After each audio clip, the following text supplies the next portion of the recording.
Good afternoon, it's 4 p.m. We are bringing you the developing news and the stories behind the headlines. This is Storycon, I'm Regina Lay. Our top story this Friday, August 29th. Malacanang says President Bongbong Marcos is ready for a lifestyle check and will disclose his SALN, or Statement of Assets, Liabilities, and Net Worth, as needed. That was according to Palace Press Officer Yusek Claire Castro, who stressed that the entire executive branch is prepared for such scrutiny, but warned against politicizing the issue. She added that the Ombudsman, an independent body, will determine the process for the lifestyle check. Sinabi po natin na ang Pangulo, ang buong ehekutibo ay ready for lifestyle check. Kaya nga po ready po lahat. So kasama po yung SALN. Mauna, mahuli man ang Pangulo, kasama po yan. Matag-Ob Leyte Mayor Bernie Tacoy says the Public Works Department bypassed the LGU when it comes to the flood control projects. In an interview with Sa Totoo Lang on 1PH, Tacoy revealed that the DPWH never consults the local government and only sends accomplishment reports. The mayor particularly flagged a flood control project in Barangay Riverside, which collapsed on August 25 during heavy flooding. On the other hand, Leyte Congressman Richard Gomez, who has been linked to the project, said the structure was still under construction when it collapsed. Gomez has since slammed Tacoy for talking about the issue, but the mayor is open to a discussion with the congressman. Sana po magkaroon tayo ng dialogue sa DPWH, sa contractor, at siyempre kay Congressman Richard Gomez sakaling gusto niyang kunin yung natin, side natin. Gusto po natin yung transparency unang-una. Sana man lang ngayon magkakaroon na naman ng budget hearing ang Kongreso. Sana man lang ay bago mag-uumpisa ay malaman ng bayan natin ng Matag-Ob, o magkaroon tayo ng chance na maipresentar natin yung mga priorities natin. Meantime, the National Union of Journalists of the Philippines, or NUJP, called out Congressman Gomez over his recent post accusing some media practitioner, including One News, of being part of a supposed spin against him. Gomez questioned similar topics sent to him by media organizations who were merely asking him for an interview. The NUJP clarified that Gomez has been linked to the Matag-Ob Leyte structure that collapsed, and naturally the media wants his side on the matter. The group also raised concern over the lawmaker's post, which had screenshots of the media workers' names and numbers, which is a potential violation of data privacy. The names of two guest coordinators of 1PH and One News were also included in the screen captures. And the NUJP stressed that disclosure of media practitioners' identities on social media put them at risk of harassment and fraud. The group further reminds the actor turned politician that the media asking questions is par for the course, and that, quote, if Gomez preferred to not speak about the issue, a simple no comment or a lack of response would have sent the message without imputing malice or exposing our colleagues' private information. And here are the other stories that we're watching this hour. The Commission on Elections, or COMELEC, and Anbanc has upheld the cancellation of Duterte Youth Party list's registration. COMELEC said the group's motion for reconsideration was without merit, citing failure to publish required documents and making untruthful statements. The ruling also slammed the group's mass substitution of nominees in 2019, calling it a mockery of the party list system. The Department of Public Works and Highways, or DPWH, has temporarily suspended the issuance of authority to travel abroad for all officials and employees of the agency effective Friday, today, August 29. Secretary Manny Bonoan said the order will remain in force until November of 2025, except for personal trips that are due to urgent medical reasons. The directive comes amid ongoing investigations into questionable flood control projects. And the Interior Department has denied claims that Police General Nicolas Torre III was removed for refusing to buy firearms. The agency said there was no directive to purchase 80,000 firearms, and it added that both DILG Secretary John Vic Remulla and Torre agreed that the purchase was necessary.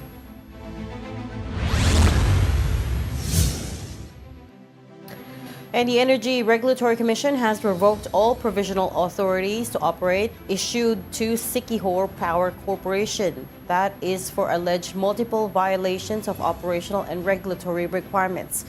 Energy Secretary Sharon Garin said the decision follows worsening power outages in Siquijor, where residents endure daily brownouts lasting up to 11 hours.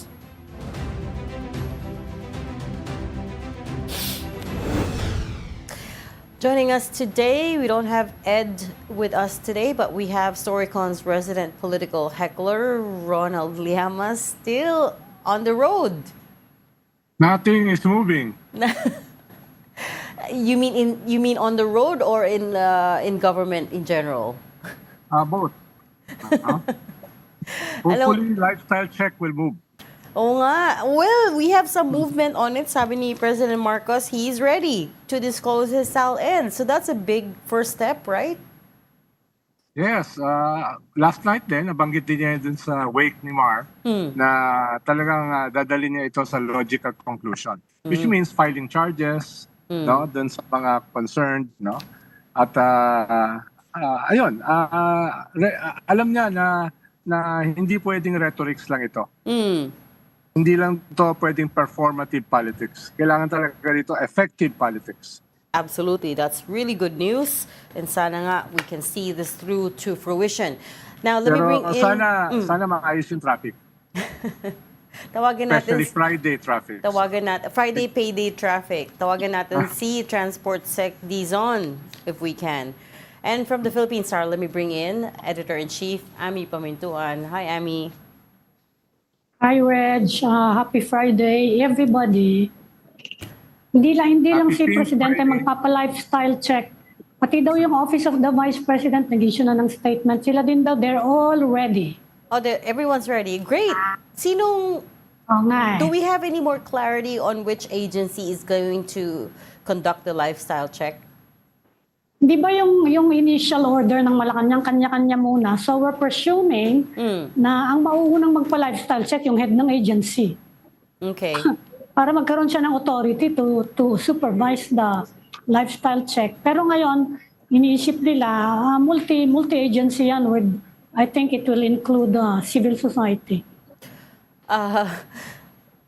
Sorry. I digress. Our EP was just mentioning na ang wake na pinuntahan mo, Ronald, to be very clear about it, is the wake of the mother of Mar. Mother ni Mar. Hindi yung wake ni... Mother ni Mar. Hindi si Mar. Hindi si Correct. Mar. Just to be very, very clear, kasi I think na-shock yung executive producer natin. Sabi niya, ha? Did he say wake ni Mar? Yan ang problema ng nata-traffic eh.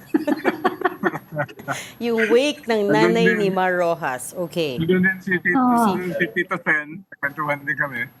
Tito Sen. Congratulate ko siya. Tapos marami nandun. Si Ambassador Babes Romualdez. Nag-alaskahan din kami. Pero you talk to Bongbong, ano? Eddie Boy Locsin. Hindi, yung mga kausap niya, tinatanong kasi siya saan dadalhin ito eh. Sabi niya, seryoso ito. Andun siya for more than an hour eh. Si BBM yan, ha? Si BBM, kasama niya si First Lady. Sinabi niya, he will take it to the logical conclusion, ha? Yes. Andun siya almost 2 hours. Yan ba yung word niya? Gagawin ka na namin reporter, ha? Yan ba yung word niya? He'll take it to the logical conclusion. Sabi niya, seryoso siya rito. No? It's serious. Sige. Yung exact words, hindi ko sigurado. Ano ba sa'yo? Sabi niya, seryoso siya rito at kakasuhan niya yung mga concern. It's not surprising na matagal siya doon, Ronald, because maybe a lot of people have forgotten that he's actually quite close to Mar Rojas, no? Si President Marcos. Yes. And his wife is an Araneta. Araneta yan eh. Yeah. Araneta. Kaya relatives by consanguinity. By consanguinity. Affinity. Ano yung, what else did he say? Full force doon ang management at mga stars ng Billionaire Channel.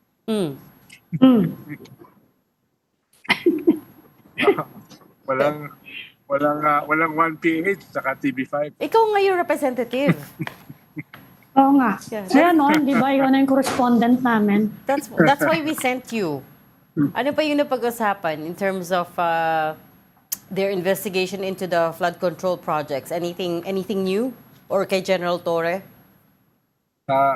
Wala naman. Kami, mas reminiscing kami. Nandun kasi mga former cabinet secretaries ni Pinoy.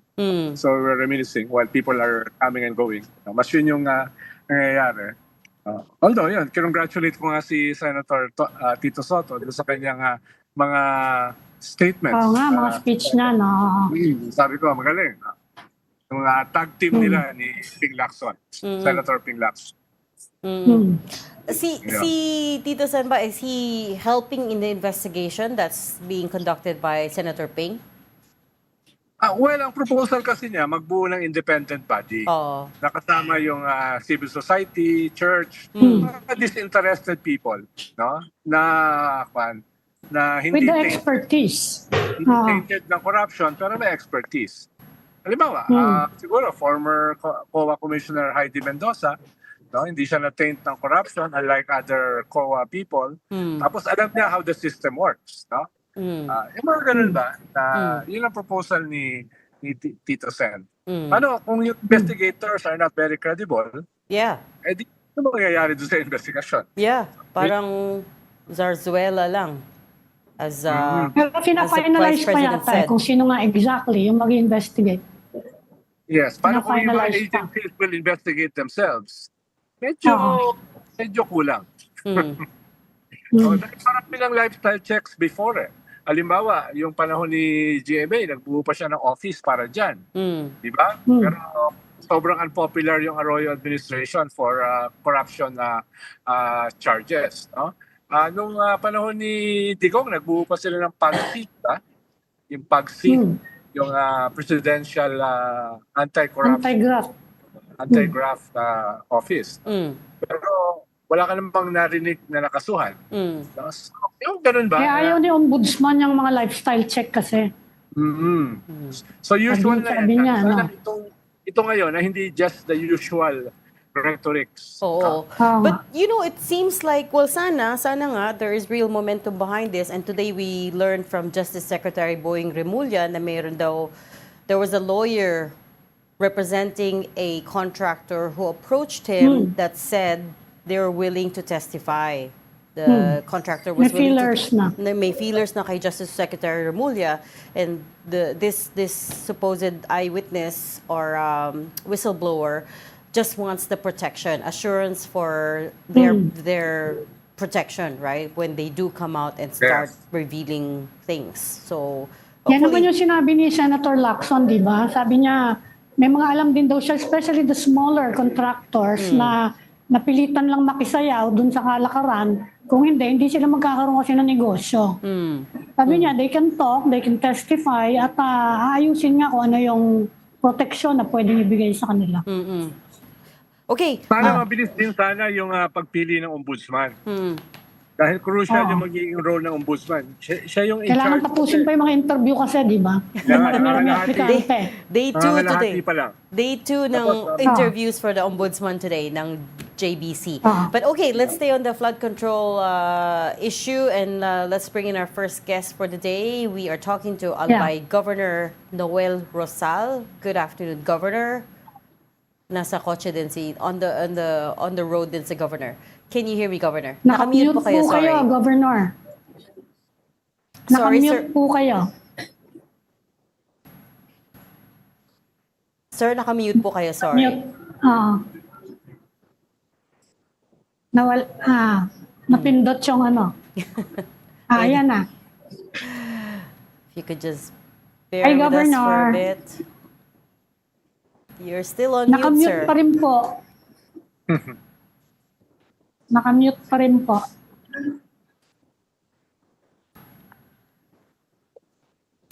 Okay. So we are Kung trying i-phone to patch na lang kaya. we are trying to get a hold of Governor Oo. Noel Rosal. But if I could Oo. just segue a little bit to another thing that's been brought up by this flood control issue. Itong si Congressman Richard Gomez, of course, put out a statement, not a statement, sorry. So we've been inviting him on the shows, right? Kasi the Leyte Mayor, Magtaob, Leyte Mayor, has been making grave allegations against Congressman Gomez, implicating him in the flood control projects, right? So just to set the record straight, a couple of those screenshots that Congressman Gomez posted were from our network. Okay, so in fact, yung very first one was from this show, Storycon. And that was because yesterday, when we were thinking of people to invite to the show, tinignan namin, okay, who are the ones in the headlines right now, right? Who's in the news? And so we thought of Congressman Gomez kasi nga, the mayor has made grave allegations, and we thought maybe it's, we should listen to his side on the issue. We should give him a chance to explain. And that's why our guest booker reached out to Congressman Gomez na hindi naman natin alam that he was going to screenshot everything and impute malice in all of these guest invites. These are standard invites, right? There's nothing extraordinary or unusual or, malicious about any of these invites. Like, of course, the topic is all the same kasi nga he's in the headlines, right? Precisely because of the allegations that the mayor made. But just to be very clear, in case it's still not clear to some of our viewers, walang collusion dito, right? Nobody got paid to invite him. The only reason we did so was because he's in the news. Ano exactly yung banat na sa atin, Reg? Sabi niya... I don't think it was during the show. That's an invitation, di ba? Hindi. Yeah? Just before the show. I asked for... Yeah, that's before the show, not the show. Yeah. Just before the show... It's an invitation. Correct. So just before the show... Ano yung banat niya specifically sa ating mga staff? Well, na nag-invite sa kanya? sabi niya his message Pareho was, daw wording. look at the similarities from all of these agencies asking questions. Alam na alam mong merong nagkukumpas. Alam na alam mong ginastusan. Simply by inviting him? Simply by inviting him. Pareho yata yung wording ng invitation. When in fact, Unang question, ewan ko. right, Hindi ko alam yan. yes, when in fact we were just trying to invite him to get his side on the matter. And of course, pare-pareho yung wording because isa lang naman yung topic that we're talking about, Yung issue, which is the allegations of the Magtaob mayor, right? Of course, it's gonna all sound the same because all the news networks and the outlets, even Inquirer is there.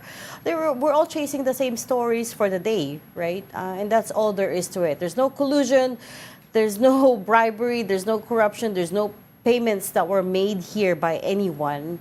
These are just our guest bookers doing their job, inviting the top newsmakers for the day. So I just wanted to set the record straight on that. Kasi, even after he did that, even after he posted, we still reached out to him to ask him to come on the show and give him a chance to explain his side on the matter, right? Kahit na tinitira na tayo, kahit na he wrongly accused us of something, business as usual. We still have to invite him to come on the show. But so far, I don't think he's accepted any invites yet to guests to talk about this. Yeah. Nawala Grabe Nawala si Governor. Grabe naman yung sensitivity niya for a public official, ah. Yeah. Panoorin na lang niya yung bayad kong programa bukas. Yun. Ay, yun may bayad yun? Which one? Yun. Yun, babanat ako. Dito hindi ako makabanat eh. Okay. Okay. Let's try to circle back to Albay Governor Rosal, Bak- if we have him on the Phone line touch na lang again. kaya. Thank you. Good Governor, afternoon. Governor, Ayan can na. you hear Hi, me? Governor. Hi, Governor. Nice to see you again. Hello. Good afternoon. Good afternoon. So, ito na, because we're talking about misrepresentations in media, clarify ko lang, the reason we invited Governor Rosal was because Yeah. actually Albay was on the president's list of provinces that cornered the most flood control projects in the country. In fact, pangilan po kayo? Number 5? Number 5. Number six, with 273 flood control projects, according to President Marcos. That's in the last 3 years. So, could you talk us through this number? Mataas po ba yan? Mababa? What is the context here?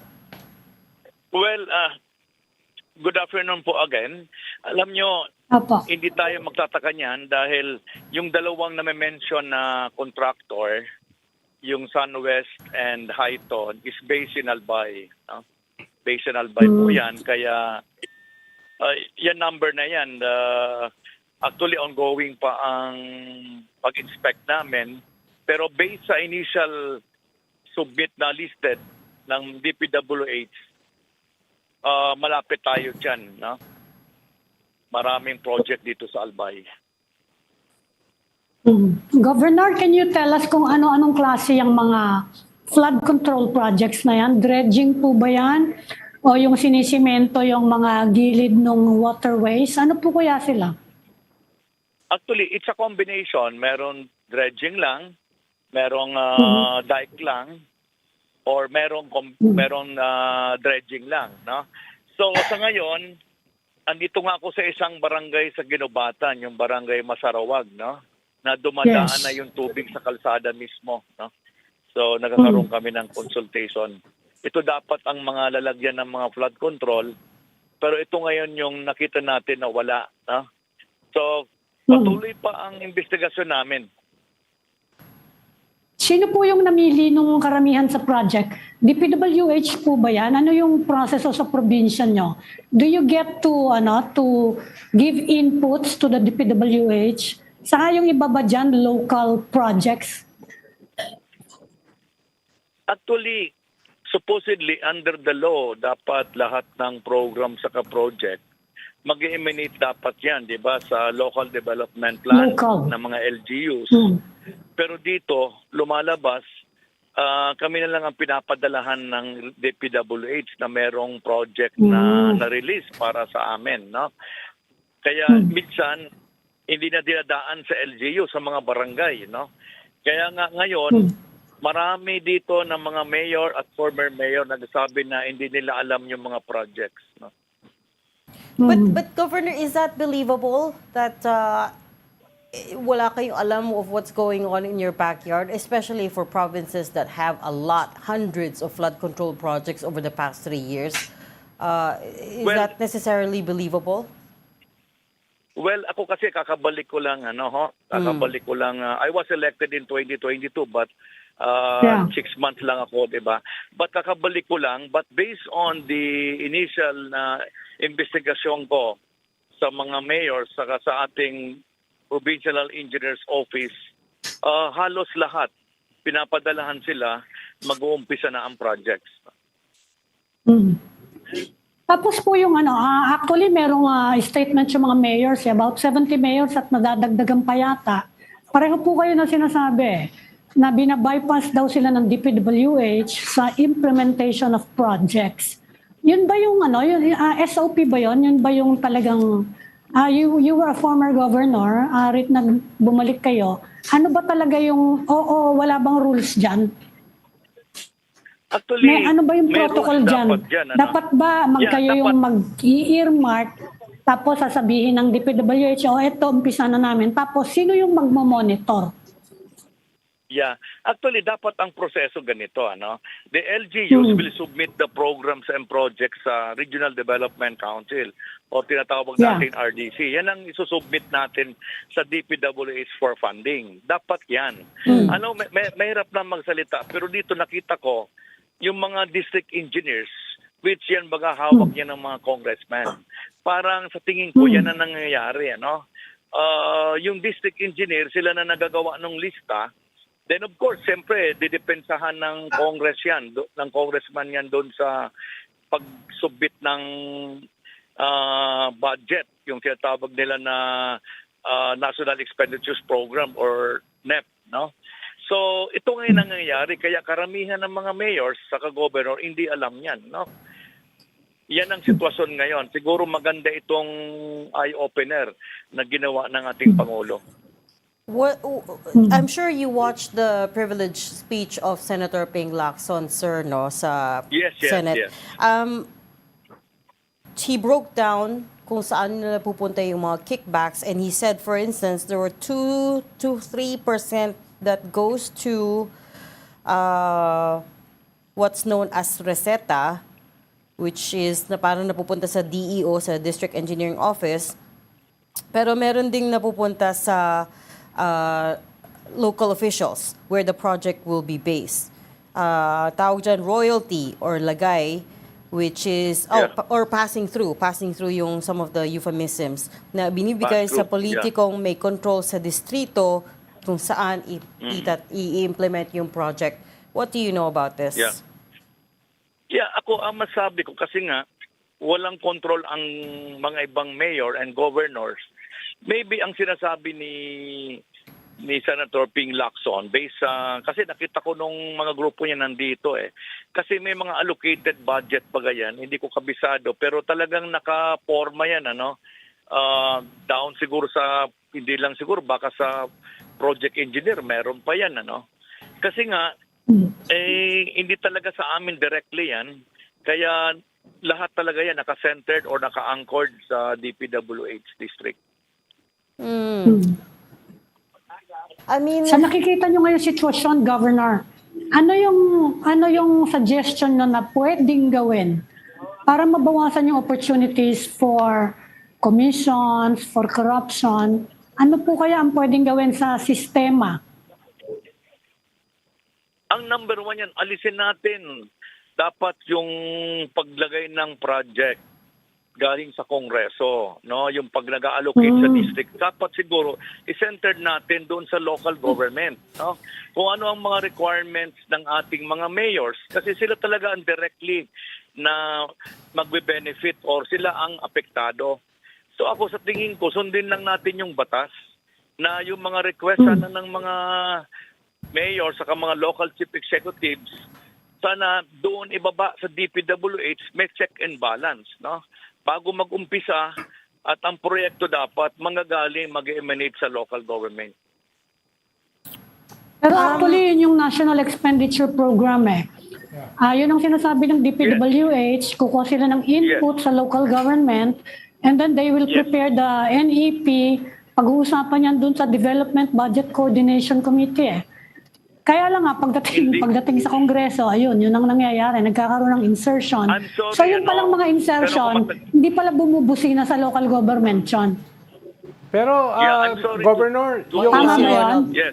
Governor, yung May NEP, busina ba yun? Yung insertion Hold on. sa local government? Maybe even before the insertions, yung NEP kasi, dapat nung binubuo yun, kinukuha yun sa mga LGUs So ang sinasabi Hindi, niyo yun ba? ang sinabi ng DPWH. Sinasabi niyo ba, Yun ang Governor? sinabi nila, that they get it daw from the LGU. Ang sinasabi niyo ba, Pero Governor, sabi nga ni hindi nangyari Governor, yun? nagkakaroon na insertion. O hindi nangyari yun sa Albay?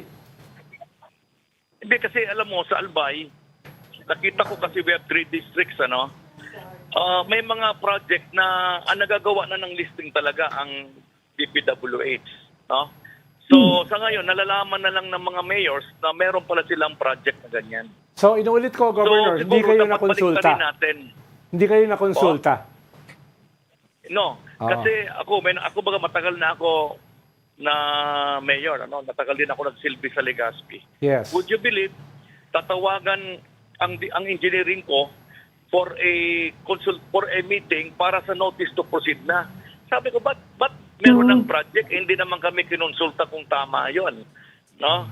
Kaya nakita ko mahirap kasi ngayon, masyado nagiging target natin ng mga congressmen. Pero talaga nakita ko, ito ngayon ang sitwasyon Yung mga district engineers natin, masyado nakapokus doon sa congressmen na naka-assign sa kanya, dapat sa local government. Kaya nangyayari ito na maraming project na nasasayang.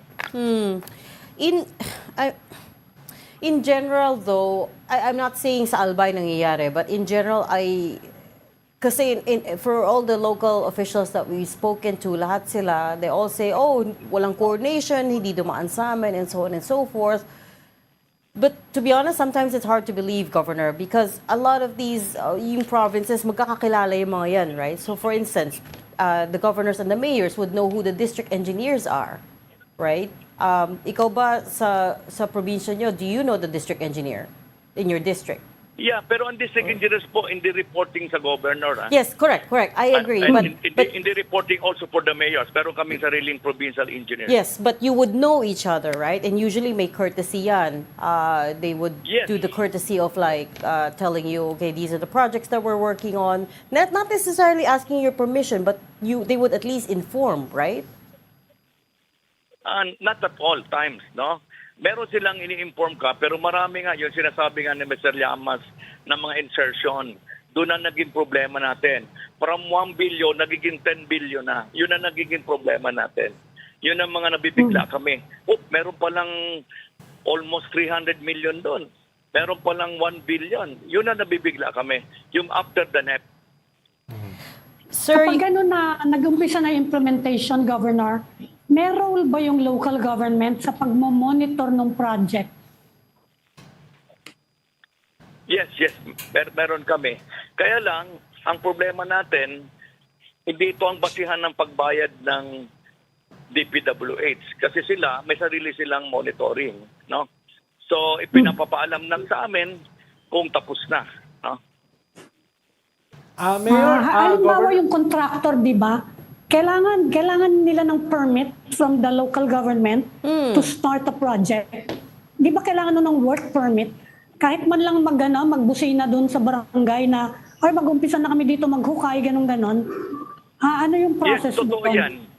Yes, totoo yan. As a matter of fact, when I was still a mayor, dumidiretso sila sa barangay kasi mas madali nilang makausap yon. Alam mo na, minsan kulang din na alaman nila, mas madali dumidirect sila doon. No? Iniimbita lang yung engineering namin. Minsan nga, sinasabihan ko, bakit kami mag-a-attend? Dapat mauna kayo sa local chief executive muna para malaman natin kung ang project nyo, talagang yun ang kailangan natin. Kaya sa tingin ko ngayon, dahil nga hindi na dumadaan sa tama yung NEP natin, na dapat nandun yan lahat sa RDC or Regional Development Council, kaya marami tayong ganitong problema ngayon. Governor, I met you when... Yeah. Na hindi naman parte ng NEP ng RDC. Dapat baga, siguro balikan ni Pangulo yan na tanungin bakit napupunduhan sa Kongreso na hindi naman approved sa NEP. Yeah. Governor, matagal na kayo sa LGU, no? I met you when you were mayor of Legazpi. Yes. Matagal na po. Wala ba kayong namomonitor ng mga ghost projects, anomalous projects, low quality projects dyan sa inyong teritoryo? Even before, sumabog itong mga anomalous flood control projects na ito sa kasalukuyang landscape. Well, alam mo, sa dami ng project, no? Sa dami ng may ang mga makaduda-duda yung mga halimbawa 100 million pero 3 araw o ilang buwan lang trinabaho, yan ang nakita kong duda ko.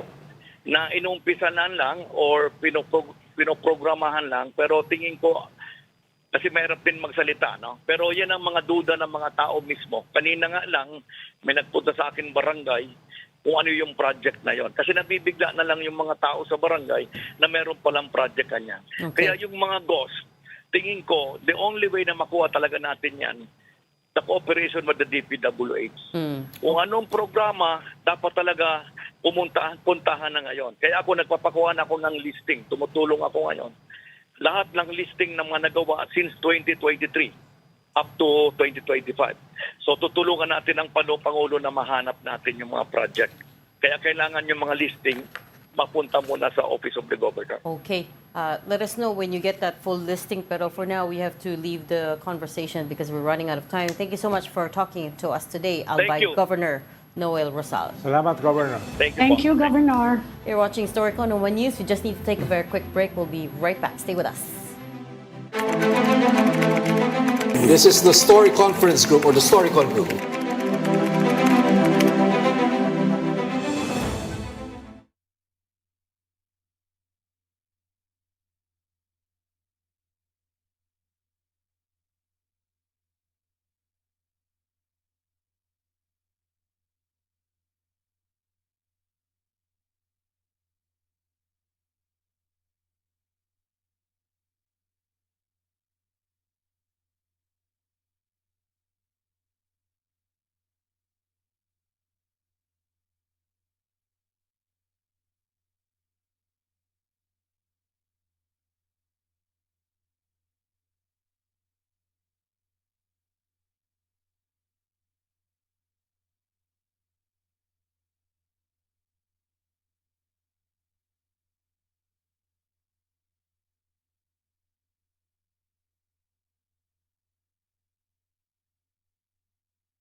Welcome back. We've got the developing news and the stories behind the headlines. Welcome back to Storycon. I'm Regina Lay. Still with me, Ami Pamintuan of the Philippine Star. And now in studio, Ronald Llamas, our resident political pundit. Na inis sa traffic today for good reason. Also joining us this afternoon, we've got our second guest. We're talking to Quezon City engineer attorney Dale Peral. Attorney, good afternoon. Thanks for making time for us. Good afternoon, Hi, attorney. Hi, good afternoon, ma'am. So we invited the Quezon City LGU to the show today kasi nga you did a press conference where you talked about anomalies in the flood control projects that you've discovered in your city, and marami-rami tong red flags na to. Why don't you talk us through them? Ano yung mga issues that you found? Well, first and foremost po, no, there is an existing ordinance Okay, lakas na. by the Quezon City government requiring the Okay, lakas. coordination. Alright. Go ahead, attorney. Right. So there is an existing ordinance by the Quezon City government requiring coordination of infrastructure projects implemented by the national government.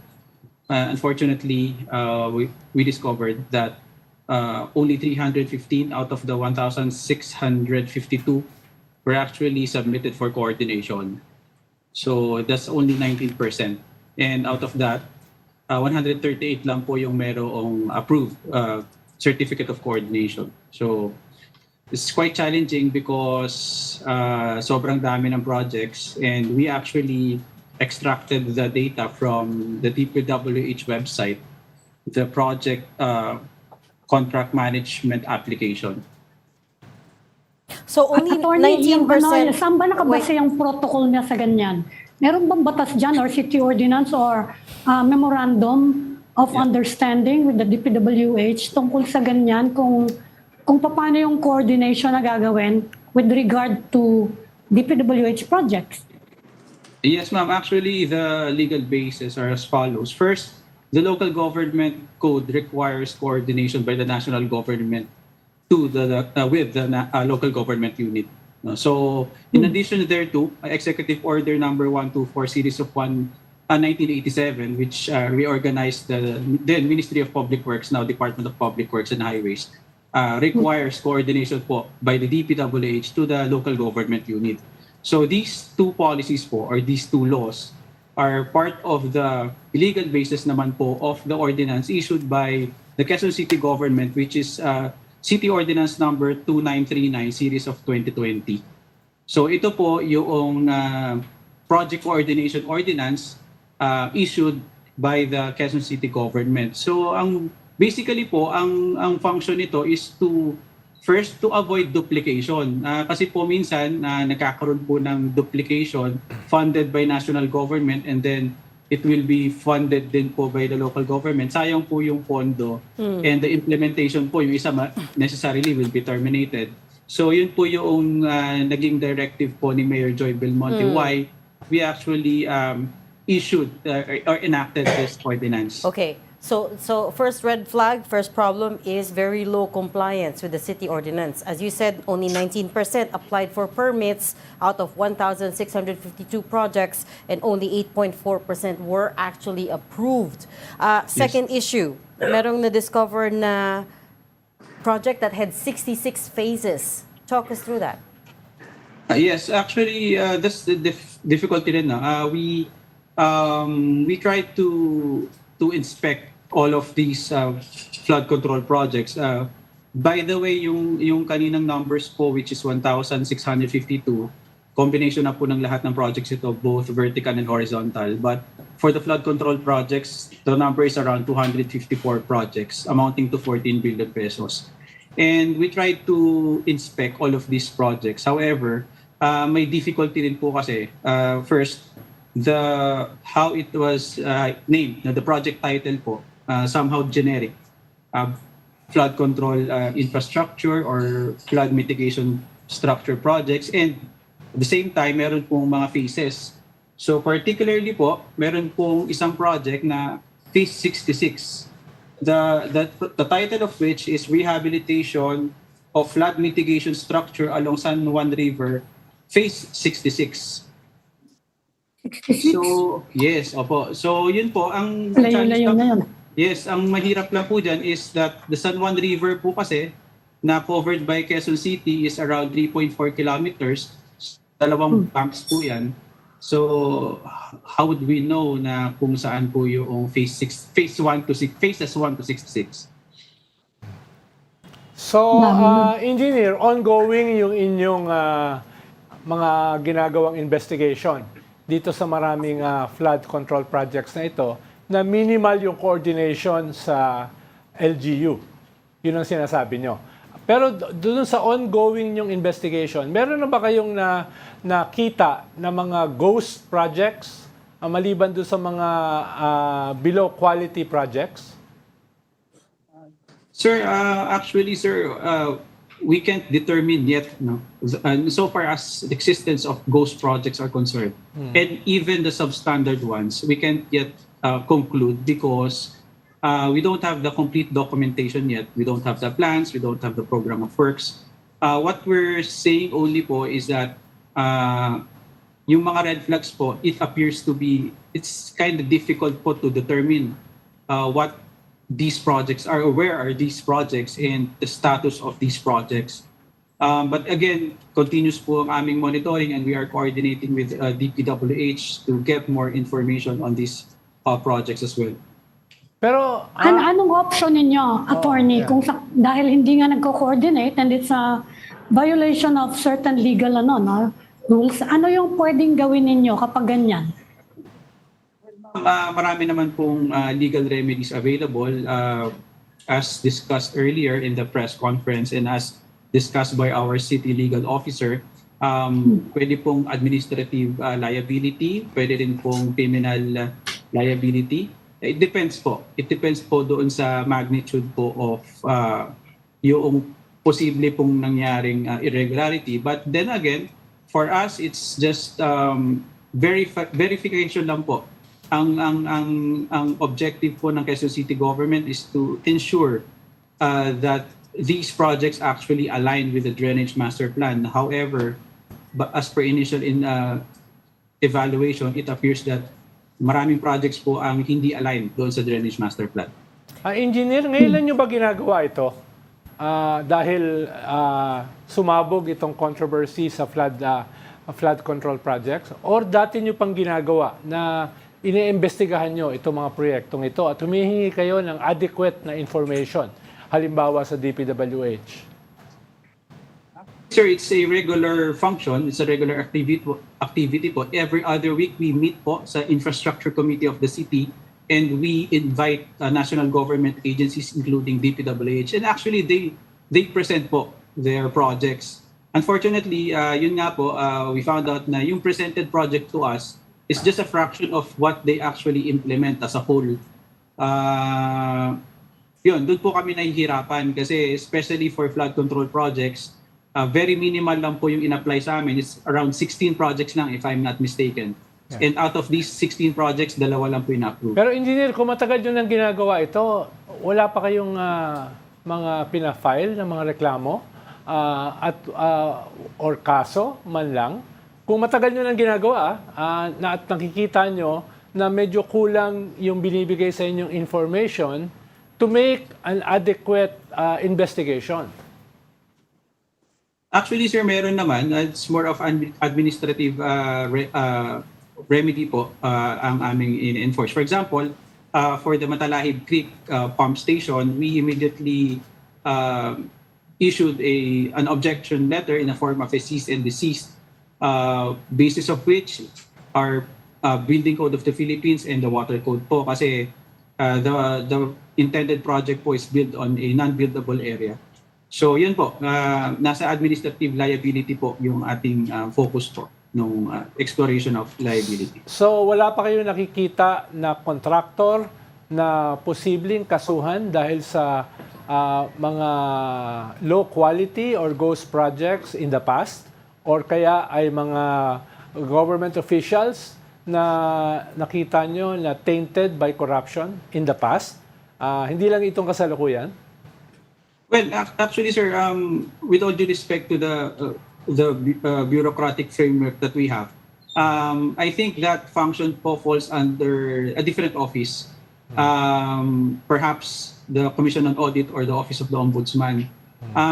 Sa amin po, for example, insofar as determining whether or not a project is substandard, for us, medyo may hirapan po tayong tingnan yan kasi otherwise we will be requiring all of these documents to be submitted to us and then we will evaluate further.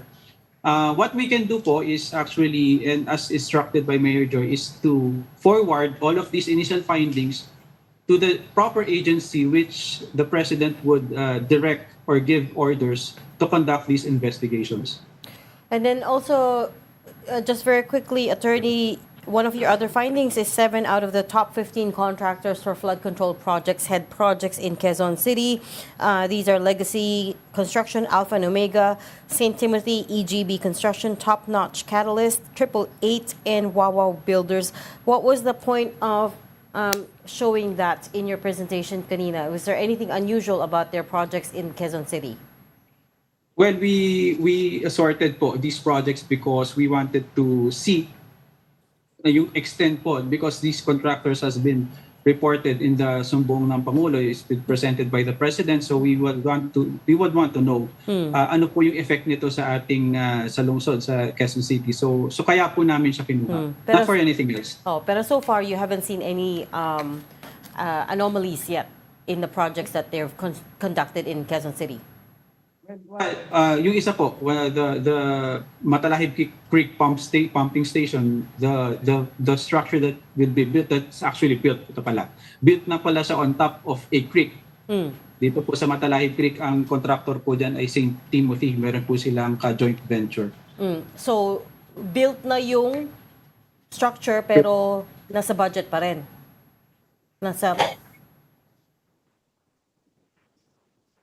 Attorney? Nag-freeze.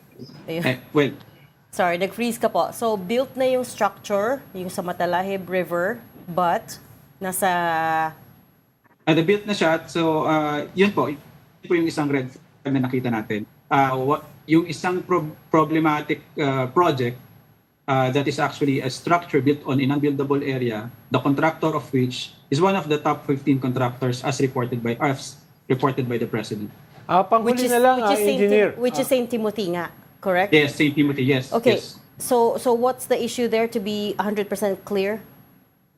There is, they built a structure on an area that is non-buildable Okay. under the Building Code of the Philippines and the Water Code of the Philippines. Okay, thank you. Hindi ba yun maghihingi dapat ng permit sa local government, attorney, yung contractor, kung kahit hindi DPWH, yung contractor, hindi ba sila required na kumuha ng permit from the local government? Well, ma'am, ang point of view po natin dyan is the coordination should be done by the agency and not the contractor. Because coordination, yes po, under the local government code and the executive order of the DPWH and the coordination ordinance, it should be done po during planning and design. So wala pa pong contractor. Okay. We have to leave that there for now because we run out of time, but we'll try to get you another time, Attorney, or see Mayor Joy Belmonte to shed light on these as you continue your investigation. Thank you so much for talking to us today on Storycon. Quezon City Engineer, Attorney Dale Peral. Thank you, attorney. Thank you, ma'am. So it's good that... Yung tatanong ko sana yung insertions ng mga Quezon City congressmen. Hindi ko alam if si attorney, si engineer is the right person Baka to hindi ask niya that. alam yun, no? We should ask the mayor or the congressman. So sila yung mga kasagot ng tanong na to. Also DPWH, I don't know who the district engineer District for Quezon engineer. City is, but Pero Quezon City is the biggest city in NCR. Kaya Yeah. maraming kwan yan. In Maraming flood control projects. perennially flooded Yeah. city. Yes, ang daming creeks niyan. No?